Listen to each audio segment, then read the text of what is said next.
dan anak-anak yang terkasih di dalam Kristus. Selamat pagi, berkah dalam.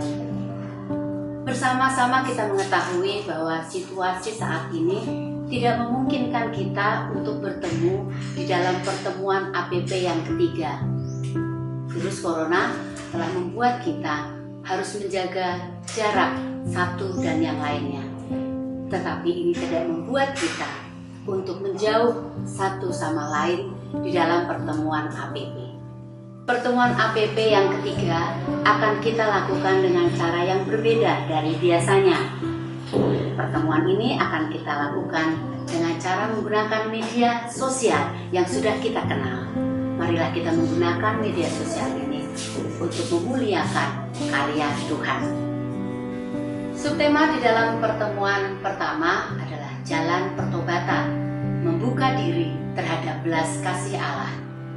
Dalam pertemuan pertama, seluruh umat disadarkan kembali bahwa masa Prapaskah yang berlangsung selama 40 hari adalah kesempatan untuk membina pertobatan dengan semakin membuka diri terhadap rahmat belas kasih Allah.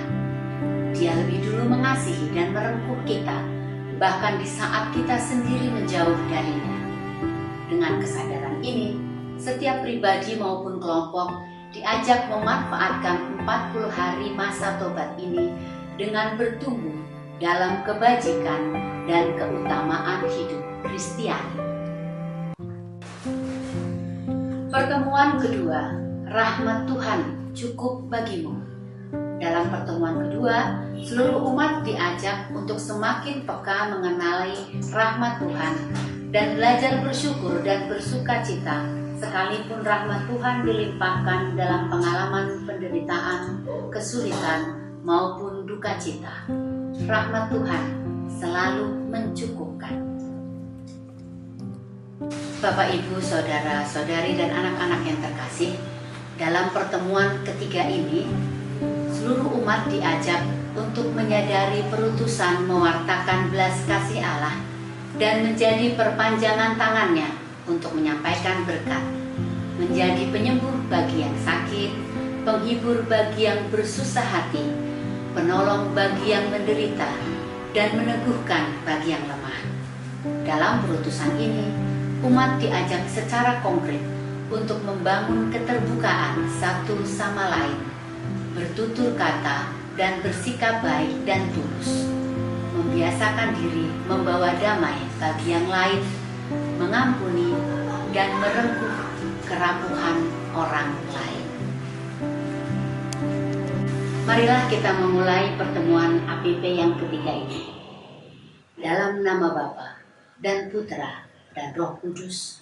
Amin. Semoga rahmat Tuhan kita Yesus Kristus, cinta kasih Allah dan persekutuan Roh Kudus beserta kita sekarang dan selama-lamanya. Bapak, Ibu, dan saudara-saudari terkasih serta anak-anak, dalam pertemuan kali ini kita akan merenungkan rahmat keselamatan Tuhan yang hadir di dalam keluarga dan komunitas kita. Keluarga atau komunitas merupakan tempat di mana kita dapat mengalami perjumpaan dengan sesama dalam ikatan kasih, menemukan wajah kerahiman Allah yang menyapa kita melalui orang-orang terdekat di sekitar kita. Meskipun demikian, tidak mudah bagi kita untuk melihat bagaimana Allah yang hadir di tengah keluarga dan komunitas kita. Terkadang kita dibutakan dengan berbagai macam kepentingan, keinginan, dan kesenangan yang ternyata tidak menuntun kita untuk berjumpa dengan Allah. Sehingga karena keegoisan kitalah, keluarga dan komunitas kita menjadi tercerai-berai dan kita sulit untuk mengalami kasih Allah yang menyelamatkan, yang hadir di dalam keluarga dan komunitas kita.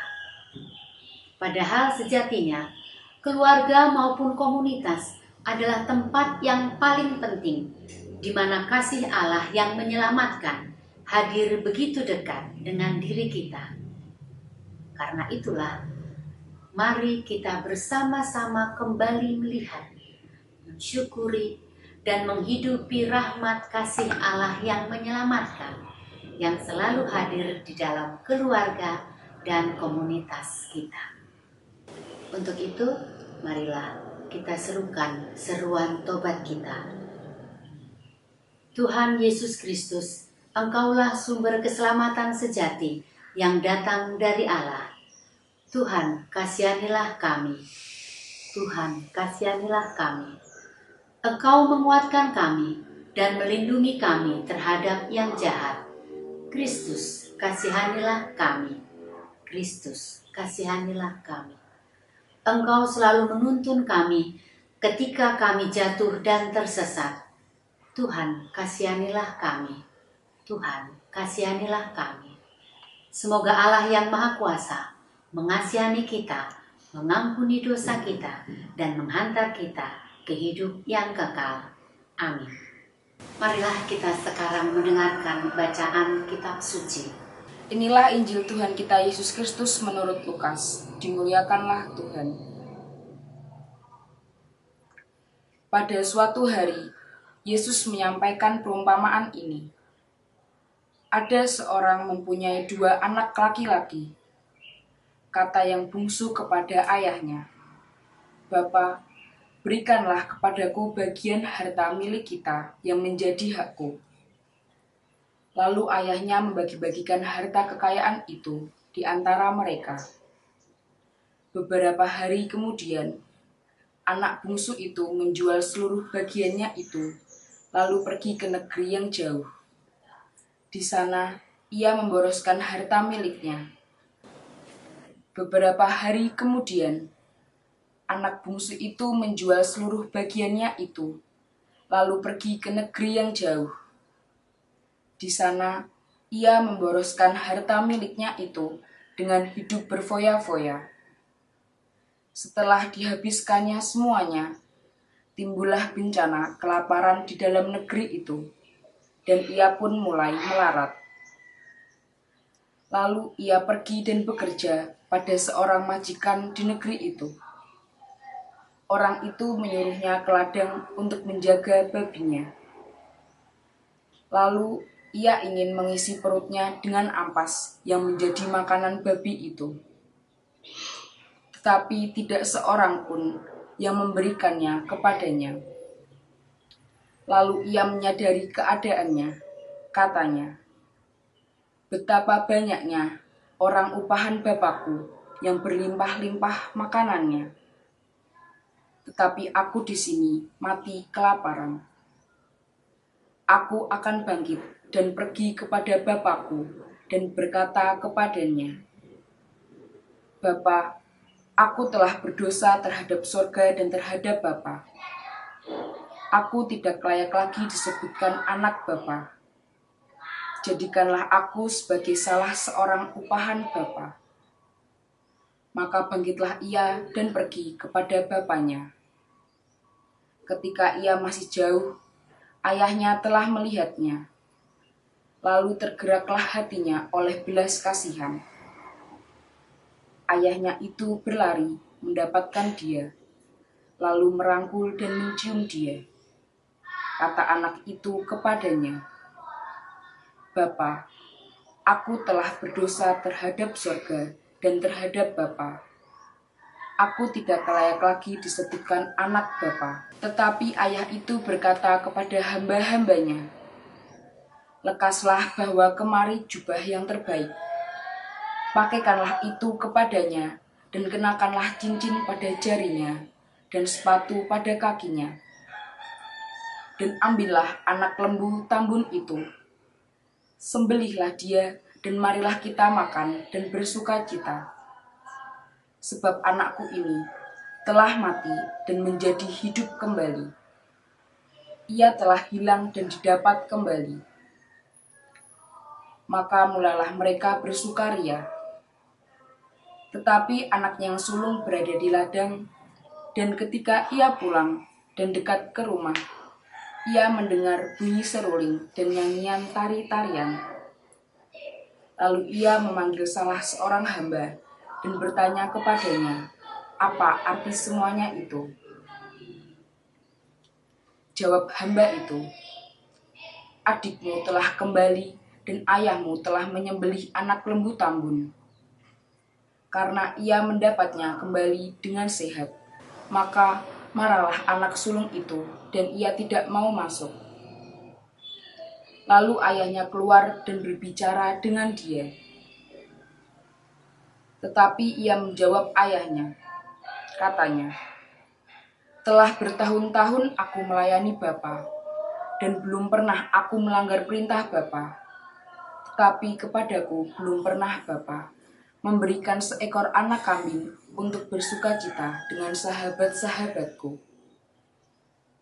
Tetapi baru saja datang anak Bapa yang telah memboroskan harta kekayaan Bapa bersama-sama dengan pelacur-pelacur.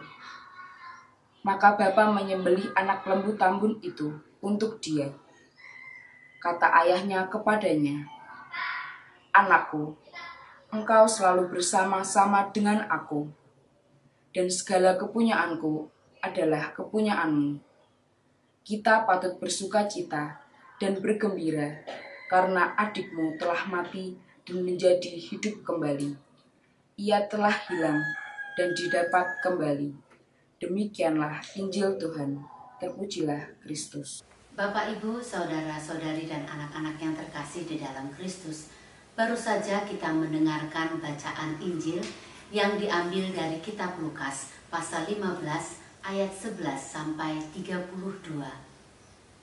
Ada beberapa gagasan pokok permenungan yang dapat digali dari kitab suci yang baru saja dibacakan.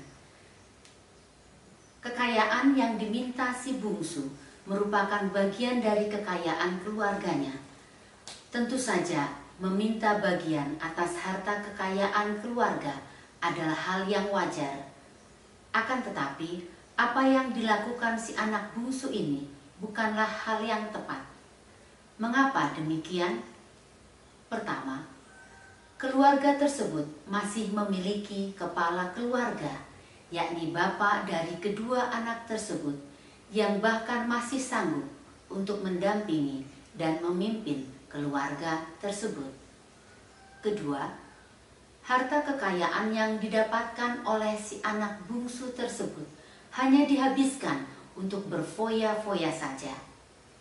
Ketiga, berbicara soal kekayaan tentunya tidak hanya dimaksudkan pada kekayaan materi saja, tetapi juga berkaitan dengan kekayaan nilai. Mari kita lihat kembali perikop di atas. Kekayaan yang dimiliki oleh keluarga tersebut tidak hanya sebatas kekayaan materi, akan tetapi juga terdapat banyak kekayaan nilai yang diberikan dalam keluarga. Pandangan si anak bungsu hanya tertuju pada materi yang dimiliki oleh keluarganya. Padahal kekayaan lain yang nilainya lebih besar dari itu, semua kita ketahui bersama, terdapat pada teladan bapaknya. Oleh karena keegoisannya, hubungan di dalam keluarga tersebut menjadi rusak. Akan tetapi, pribadi bapa sungguh menjadi teladan kasih yang begitu besar dan nyata. Pribadi bapa sungguh mewujud nyatakan kasih Allah yang mampu menyelamatkan seluruh umatnya. Bapak, Ibu, saudara-saudari, setelah kita mendengarkan beberapa gagasan pokok permenungan dari kitab suci, selanjutnya kita akan sharing dengan beberapa warga lingkungan Agatha yang akan kita temui. Bapak, Ibu, saudara-saudari, dan anak-anak yang terkasih di dalam Kristus, kita akan memasuki sharing. Pada sharing kali ini kita akan menanyakan kepada Bapak Herman Yosef Sudarwanto tentang pertanyaan-pertanyaan yang ada di dalam buku. Pak Herman, ini ada beberapa pertanyaan yang bisa Pak Herman jawab. Ada 4 pertanyaan dan boleh dipilih yang mana terlebih dahulu yang menjawab. 1. Adakah hal-hal yang membuat saya merasa tidak nyaman berada di dalam keluarga atau komunitas, dan mengapa? 2. Jika ada, apa yang sudah atau yang akan dilakukan bersama sebagai keluarga atau komunitas untuk membuat keluarga atau komunitas menjadi lebih nyaman? Itu pertanyaan kedua. Pertanyaan ketiga, bila tidak ada, hal apa yang paling mengesan yang bisa saya dapatkan di dalam keluarga atau komunitas yang sungguh membuat saya merasakan keselamatan? Dan yang keempat, apakah hal itu sudah saya berikan? Bagaimana? Baik, langsung saya jawab, Ibu. Ya. Yang pertama, tadi pertanyaannya, apakah ada perasaan nyaman atau tidak nyaman di dalam komunitas atau keluarga ya tadi ya? Ya, sebelumnya saya mau cerita dulu. Ya, Bu. Jadi saya masuk ke Kudus itu di sekitar tahun 94-95. Waktu itu saya belum mengenal yang namanya komunitas, baik komunitas di gereja maupun komunitas di luar gereja. Akan tetapi setelah saya menikah, barulah saya menemukan komunitas.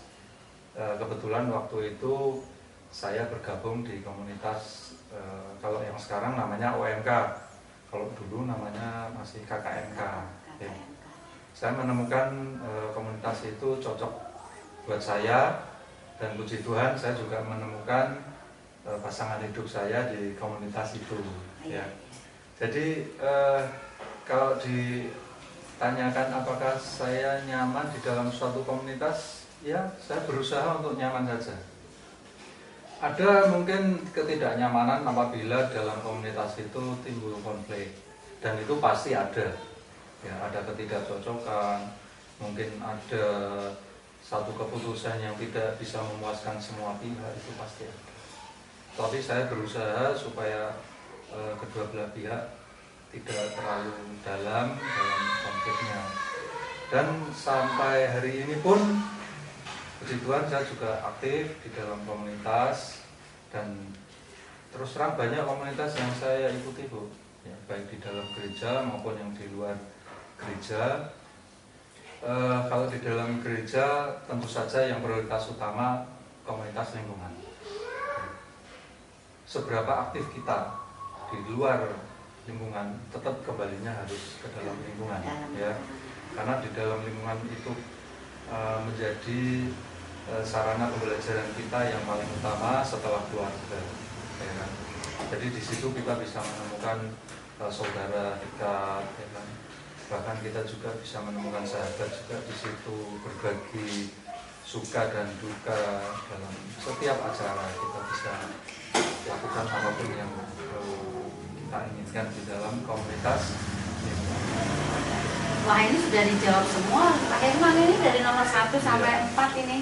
Iya, Bu. Ya, jadi berarti tadi yang tidak nyaman itu bagaimana kira-kira? Contoh konkretnya Pak misalnya? Zaman dahulu kita pernah mengadakan yang namanya majalah liturgi, dulu namanya apa ya? Ya, majalah komuni ya. Ya. Dulu terus terang yang aktif di dalam komuni itu awalnya cukup banyak. Ya, tetapi seiring berjalannya waktu mungkin hanya di bawah 10 orang yang aktif, sehingga waktu kita banyak tersita di situ. Jadi begitu komuni terbit, keesokan harinya atau malamnya itu kita sudah aktif lagi untuk mencari berita. Nah, kadang di situ timbul konflik internal, ya, karena waktu saya sering keluar malam, sementara istri waktu itu juga di rumah menunggu saya. Masih keluarga muda, belum ada putra putri, jadi masih sendirian. Jadi kadang waktu saya berkeliling mencari sumber berita itu ada rasa tidak nyaman di hati saya. Hanya itu saja sih.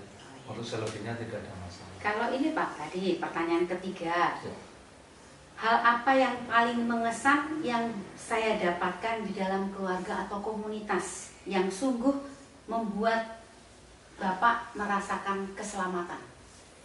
Ya, saya merasa suara saya itu tidak sebagus Gumane atau Pak Sabto atau Pak Dodi, ya. Tetapi puji Tuhan, setiap ada tugas bukan setiap lah, kalau setiap itu kan terlalu ekstrim ya. Paling tidak di beberapa tugas utama itu Pak Mane memilih saya. Saya sebetulnya merasa tidak pantas karena suara saya biasa saja, tetapi disitulah saya merasa terpanggil. Mungkin ini memang Tuhan sudah memilih saya, ya kan? Dengan apa yang saya punya, saya persembahkan yang terbaik untuk Tuhan. Baik, Itu saja. Ya. Terima kasih Pak Herman untuk Ya. sharingnya. Ya, sama-sama Bu. Bapak, Ibu, saudara-saudari dan anak-anak yang terkasih, itu tadi sharing dari Pak Herman mengenai perasaan, pendapat yang dirasakan oleh Pak Herman, bagaimana keluarga dan komunitas itu berarti penting dalam kehidupan beliau. Nanti sebentar lagi kita akan mendengarkan pendapat atau sharing dari bapak-bapak atau ibu-ibu yang lain. Bapak, Ibu, saudara-saudari dan anak-anak yang terkasih di dalam Kristus, tadi kita sudah mendengarkan sharing dari Bapak Herman Yosef Sudarwanto. Sekarang kita akan mendengarkan sharing yang akan diberikan oleh Bapak Sabto Adi. Mari. Bapak Sabto, selamat siang. Selamat siang, Bu. Begini Pak, dalam APP ketiga ini kan ada pertanyaan-pertanyaan yang dimohon untuk bisa dijawab. Ya, di dalam APP ketiga ini kita akan membahas tentang terlibat membangun keluarga dan komunitas yang menyembuhkan dan meneguhkan. Ya, tadi sudah dibacakan juga kitab suci yang menunjang dari materi ini. Baik, pertanyaan pertama saya akan membacakan pertanyaannya dulu, nanti Pak Sabto silahkan menjawab yang mana. 1. Adakah hal-hal yang membuat saya merasa tidak nyaman berada di dalam keluarga atau komunitas? Mengapa? Kedua, jika ada, apa yang sudah atau yang akan dilakukan bersama sebagai keluarga atau komunitas untuk membuat keluarga atau komunitas menjadi lebih nyaman? Pertanyaan ketiga, jika tidak ada, hal apa yang paling mengesan yang saya dapatkan di dalam keluarga atau komunitas yang sungguh membuat saya merasakan keselamatan? Pertanyaan keempat, sudahkah hal tersebut saya bagikan? Bagaimana? Nah, itu pertanyaannya. Mungkin pertanyaan pertama dulu ya Pak. Saya ingatkan, adakah hal-hal yang membuat saya merasa tidak nyaman berada di dalam keluarga atau komunitas? Mengapa? Baik, saya coba jawab. Kita sebagai pribadi di dalam keluarga maupun di dalam komunitas, saya pikir selalu ada perbedaan meskipun kita ada di dalam satu keluarga. Apalagi ya kalau kita berada di dalam satu komunitas yang orangnya lebih banyak. Bahkan dalam satu keluarga, hidup bersama dalam satu rumah, terkadang kita bersama tetapi tidak bisa sejalan. Apalagi kalau kita di dalam satu komunitas yang lebih besar, pasti ada banyak pemikiran, ada banyak gagasan, ada banyak kepentingan yang membuat banyak perbedaan, sehingga kadang ketidaknyamanan itu pasti ada. Contoh konkretnya mungkin gampang. Baik, mungkin contoh yang paling aktual adalah pelaksanaan APP yang ketiga pada saat ini. Mungkin dalam satu komunitas di lingkungan kita ada yang beranggapan oke, APP ditunda saja atau ditiadakan saja, atau mungkin ditulis saja di dalam grup WA. Tapi dengan niat yang baik kita semua berdiskusi sehingga bersepakat untuk membuat APP ketiga ini dalam bentuk video supaya bisa kita bagikan. Itu salah satu contoh perbedaan yang kemudian akhirnya mendapatkan sebuah penyelesaian. Oh ya, bagus sekali Pak. Terima kasih Pak. Kemudian pertanyaan kedua, bisa ya Pak dijawab ya Pak? Jika ada, apa yang sudah atau yang akan dilakukan bersama sebagai keluarga atau komunitas untuk membuat keluarga dan komunitas menjadi lebih nyaman? Baik, ketidaknyamanan awalnya adalah pasti karena ketidaksesuaian atau perbedaan pendapat ataupun tujuan, sehingga cara yang perlu kita tempuh adalah menyamakan. baik itu menyamakan persepsi, menyamakan tujuan, ataupun menyamakan langkah. Untuk mengatasi ketidaknyamanan di dalam keluarga maupun komunitas, yang utama adalah dengan komunikasi, supaya kita bisa menyamakan persepsi, menyamakan tujuan, sehingga kita bisa menyamakan langkah. Saya pikir itu cara yang harus kita tempuh. Terima kasih Pak Sabto atas sharingnya. Demikian Bapak, Ibu, Saudara-saudari, dan anak-anak yang terkasih dalam Kristus, sharing dari Pak Sabto. Kita akan mendengarkan sharing dari orang lain ya. Bapak, Ibu, Saudara-saudari, dan anak-anak yang terkasih di dalam Kristus, tadi kita sudah mendengarkan beberapa sharing. Sekarang kita akan mendengarkan sharing dari seorang ibu yang juga tokoh di dalam lingkungan kita, yaitu Ibu Alwis. Mari kita dengarkan bagaimana pendapat Ibu Alwis. Selamat siang Ibu. Selamat siang Ibu. Ya, terima kasih. Kita akan membahas tentang pertanyaan-pertanyaan yang ada di dalam APP ketiga. Nah, mohon bisa bersharing atau menyaringkan apa yang Ibu rasakan ketika sebagai seorang ibu dan ketua paguyuban ibu-ibu. Adakah hal-hal yang membuat tidak nyaman ketika berada dalam paguyuban ibu-ibu? Kita sempitkan ke paguyuban ibu-ibu ya. Tadi bapak-bapak sudah menjawab tentang di lingkungan dan komunitas. Jadi kami ingin menanyakan kepada Ibu Alwis, bagaimana? Apakah ada yang tidak nyaman di dalam kehidupan paguyuban?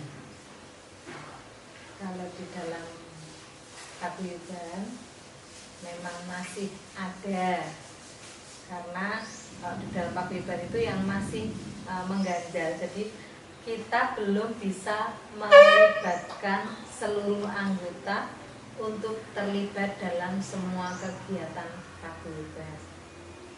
Jadi masih ada yang Masih ada. Lalu apa yang dilakukan untuk membuat ketidaknyamanan ini menjadi diminimalisir? Gitu. Selama ini kita upayakan dengan membuat tugas bergilir. Jadi supaya baik yang aktif maupun tidak aktif itu bisa terlibat. Jadi kita jadwalkan bergilir semua mendapat tugas. Tugas apa ya, Bu?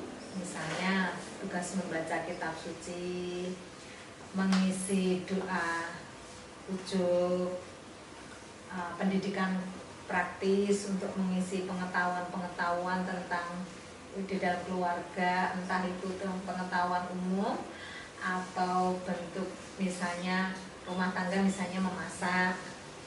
Terus kalau kita melibatkannya dengan cara ya didekati, terus kalau memang tidak bisa mandiri melakukan sendiri ya diberi contoh.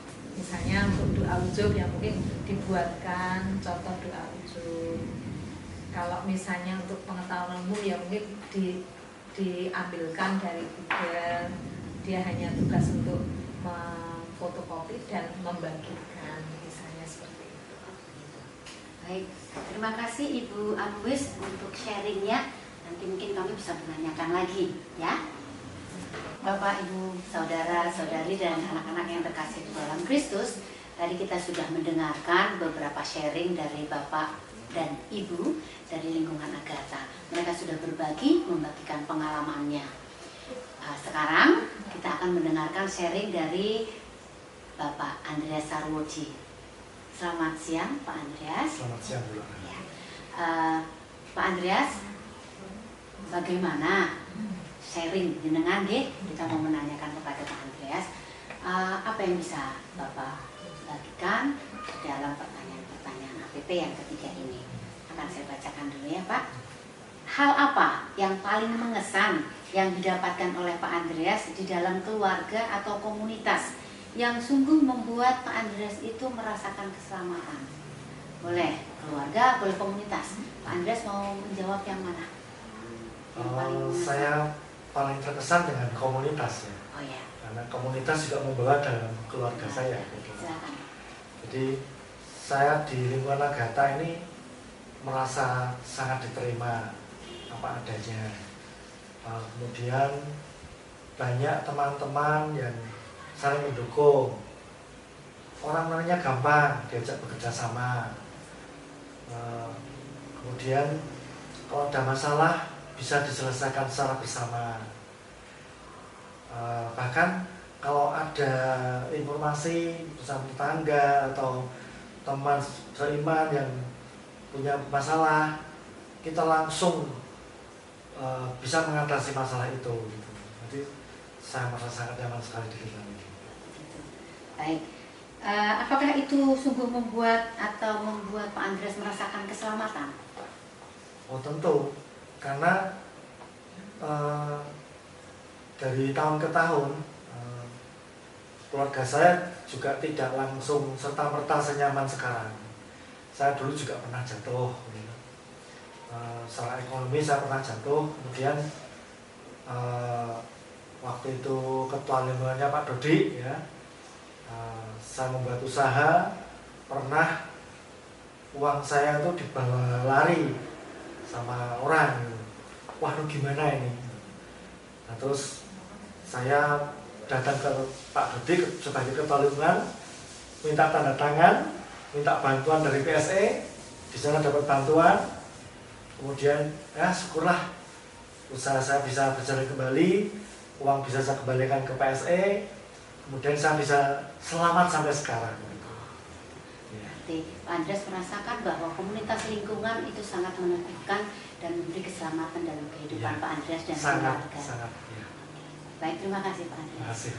Demikian Bapak, Ibu, Saudara-saudari dan anak-anak yang terkasih, Pak Andreas sudah berbagi cerita tentang pengalamannya bahwa menjadi bagian dari lingkungan itu adalah juga membawa keselamatan bagi dirinya dan juga bagi keluarganya. Bapak, Ibu, saudara-saudari dan anak-anak yang terkasih di dalam Kristus, kita akan melanjutkan sharing kita dalam pertemuan APP yang ketiga ini dengan mendengarkan sharing dari Bapak Ketua Lingkungan kita saat ini. Selamat siang Bapak Edi. Selamat siang Bu Berkah Laura. dalam. Berkah dalam. Terima kasih. Pak Edi, di dalam APP ketiga kita ini kan memiliki tema terlibat membangun keluarga dan komunitas yang menyembuhkan dan meneguhkan. Ada beberapa pertanyaan yang diminta untuk di-sharingkan. Saya bacakan ya Pak. Baik, 1. Adakah hal-hal yang membuat saya merasa tidak nyaman berada dalam keluarga atau komunitas? Mengapa? Jika ada, apa yang sudah atau akan dilakukan bersama sebagai keluarga atau komunitas untuk membuat keluarga atau komunitas menjadi lebih nyaman? Kalau tidak ada, apa yang paling mengesan yang didapat di dalam keluarga atau komunitas yang sungguh membuat merasakan keselamatan? Gitu. Pak Edi mungkin bisa menjelaskan dari satu atau yang ketiga. Silakan Pak. Baik, Bu Manik. Sebelum mungkin saya menjawab itu, mungkin saya ingin menyampaikan satu hal bahwa ketika kita mau berkomunitas, maka kita juga harus berbicara tentang motivasi. Karena apa? Ketika kita berkomunitas tetapi motivasinya tidak mendalam, maka komunitas itu akan cepat tidak tahan lama ketika ada hal-hal yang tidak sesuai dengan apa yang kita harapkan. Maksud saya seperti ini. Jadi ketika kita berkomunitas, maka motivasi itu harus dari dalam. Ibarat seperti ini. Ketika kita menggali sebuah tanah, semakin kita menggali semakin dalam, maka air akan mendapatkan air yang semakin jernih. Motivasi dalam berkomunitas juga harus seperti itu. Ketika kita bermotivasi dalam komunitas, maka motivasi itu harus dari dalam. Sehingga ketika kita menemui hal-hal yang tidak sesuai dengan harapan kita akan tetap berkomunitas. Itu yang pertama perlu saya sampaikan. Yang kedua, Ini mungkin yang sering terjadi juga di dalam berkomunitas, maka perlu juga saya sampaikan. Orang yang bahagia adalah orang yang tidak mudah tersakiti, itu satu. Tetapi orang yang menderita adalah orang yang mudah tersakiti. Saya kasih contoh seperti ini. Ketika kita makan, misalnya tersakiti dengan makanan misalnya. Ketika kita makan kok terlalu asin, maka kalau orang itu mudah tersakiti, maka dia akan mengatakan, wah kok asin banget tuh makanan ini. Itu adalah orang yang mudah tersakiti. Itu contoh saja, contoh makanan, belum contoh-contoh yang lain. Tapi orang yang tidak mudah tersakiti adalah selalu punya alternatif. Oh, makanannya kok asin. Oh, nikmati saja makanan ini dengan daripada tidak ada makanan. Nah, itu mungkin satu hal yang perlu sampaikan. Yang kedua yang perlu saya sampaikan adalah ada orang yang kadang itu satu yang perlu saya sampaikan. Orang yang jahat adalah orang yang suka menyakiti. Tetapi ada orang yang tidak merasa menyakiti. Nah, ini yang perlu juga kita sampaikan supaya nanti dalam berkomunitas itu kita bisa tahan lama. Maksudnya seperti ini. Kasih contoh misalnya. Saya dengan teman saya saya suatu ketika melihat teman saya makan mie. Saya mengatakan, "Kamu makan apa, Mas?" Misalnya seperti itu. Mie. Jelai mie kok kayak cacing kok dimakan. Itu kelihatannya mungkin tidak menyakiti, tetapi kalau memang dia tidak suka, tidak usah bicara seperti itu, maksud saya seperti itu. Karena memang mie ya seperti itu. Itu artinya apa? Orang yang menyakiti tapi tidak merasa menyakiti. Ya seperti itu. Baik, nah sekarang masuk ke dalam sebagai ketua lingkungan saat ini. Adakah yang membuat Pak Edi tidak nyaman berada dalam keluarga atau komunitas dan mengapa? Ada enggak? Sebenarnya kalau tidak nyaman itu pasti ada. Karena tadi sudah sampaikan pertama tadi ada orang yang memang bisa memberinya nyaman sesuai, ada yang tidak sesuai dengan harapan kita.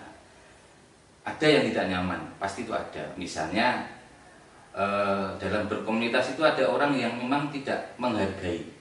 Itu pasti tidak nyaman, merasa misalnya tidak dihargai, itu memang jadi merasa tidak nyaman. Tetapi kembali lagi bahwa kalau kita motivasi kita dari dalam, maka kita harus punya alternatif bahwa yang namanya berkomunitas itu pasti berbeda-beda pribadinya, berbeda-beda caranya ngomong, caranya bicara, caranya bergaul, pasti itu berbeda-beda. Dan itu bukan sesuatu halangan sebenarnya dalam berkomunitas. Itu ada sesuatu yang justru harus dinikmati. Itulah, kalau tidak seperti itu justru malah nanti komunitas itu tidak jalan. Oke, nah bagaimana caranya atau apa yang sudah dilakukan sebagai ketua lingkungan, kita berbicara kepada Pak Edi sebagai ketua lingkungan, yang membuat supaya komunitas lingkungan ini menjadi lebih nyaman. Tadi kan Pak Edi mengatakan bahwa ada yang tidak nyaman. Memang tadi Pak Edi menjelaskannya mungkin secara general ya, secara umum gitu, secara umum. Nah, kira-kira apa yang dilakukan supaya membuat komunitas itu menjadi nyaman? Mungkin bisa contoh sedikit saja. Mungkin sebelum saya menjawab itu, saya mungkin kembali mengingatkan bacaan yang Injil ya. Tentang apa? Anak sulung anak bungsu ya. Anak yang hilang ya. Anak yang hilang ya. Kalau kita lihat itu ada 3 tokoh, yaitu Bapak, kemudian anak sulung, kemudian anak yang bungsu. Di dalam komunitas juga seperti itu sebenarnya.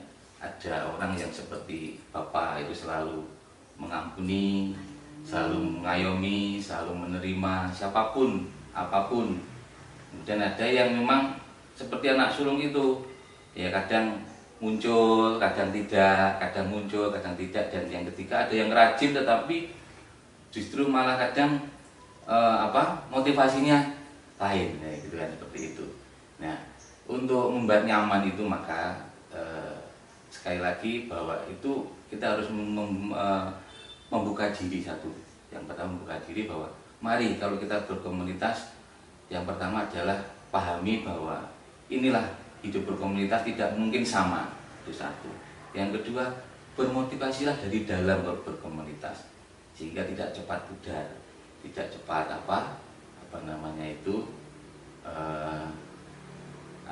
supaya langgeng lah istilahnya seperti itu. Cepat mutung. Tidak gitu. cepat, ya mungkin kalau bahasa sekarang mutung.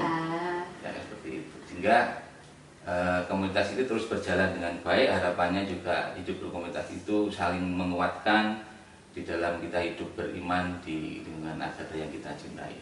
Mungkin gitu Bu Laura yang bisa saya sampaikan. Terima kasih Pak Edi untuk sharingnya.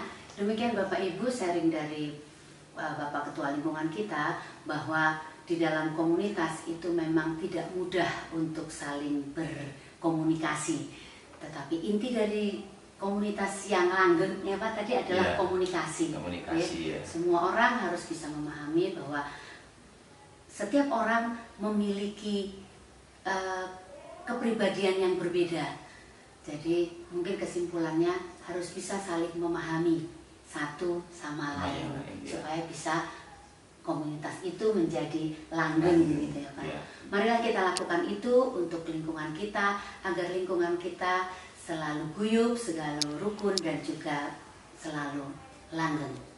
Bapak, Ibu, saudara-saudari dan anak-anak yang terkasih di dalam Kristus, kita telah menyelesaikan pertemuan APP ketiga ini melalui media sosial.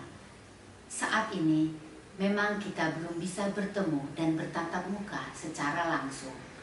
Oleh karena itu, marilah kita saling mendoakan satu sama lain.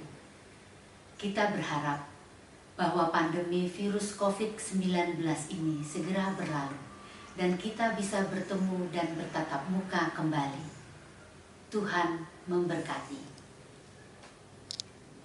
Bapak, Ibu, saudara-saudari dan anak-anak yang terkasih di dalam Kristus, pertemuan APP ketiga kita sudah selesai. Marilah kita mohon berkat Tuhan. Tuhan beserta kita sekarang dan selama-lamanya. Semoga kita sekalian, teristimewa umat di lingkungan Agatha, Santo Yohanes Evangelista, dibimbing, dilindungi, dan diberkati oleh Allah yang Maha Kuasa, dalam nama Bapa dan Putra dan Roh Kudus. Amin.